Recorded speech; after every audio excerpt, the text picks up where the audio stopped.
तर गाईज नाही का, फायनली माझे 5K फॉलोअर्स कंप्लीट झालेत. माझ्यासाठी ना खूप म्हणजे खूप हॅपी मुवमेंट आहे हा.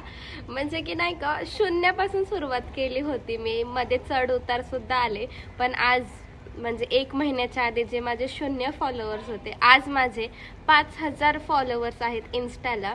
आणि असंच तुमचं प्रेम असू देत माझ्यावर. आणि थँक्यू गाईज. आपली हॅपीनेस कशी तरी आपण बाहेर काढली पाहिजे. सो मी नाही का छोटीशी पेस्ट्री आणली आहे, म्हणजे 5Kचं ते लावून.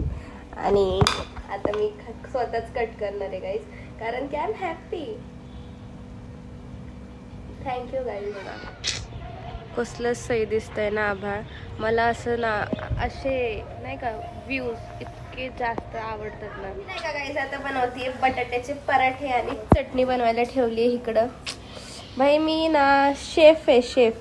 आणि इकडं माझं ना बॅटर रेडी आहे, तर मी ना बटाट्याचे पराठे बनवणार आहे. नाही का गाईज, रेडी आहेत अर्धे. इकडं बघा, इकडं मी बनवते आणि तिकडं मी बनवून ठेवले. एक इकडे आहे, तर माझे थोडेफारच पराठे राहिले. पण भाई मी नाही का एकदम भारी बनवते. आपला विषयच हार्ड आहे, म्हणजे नाही का जे पण बनवलं ना ते भारीच बनवते. बघा कसला भारी दिसायला लागला माझा पराठा, नाही का.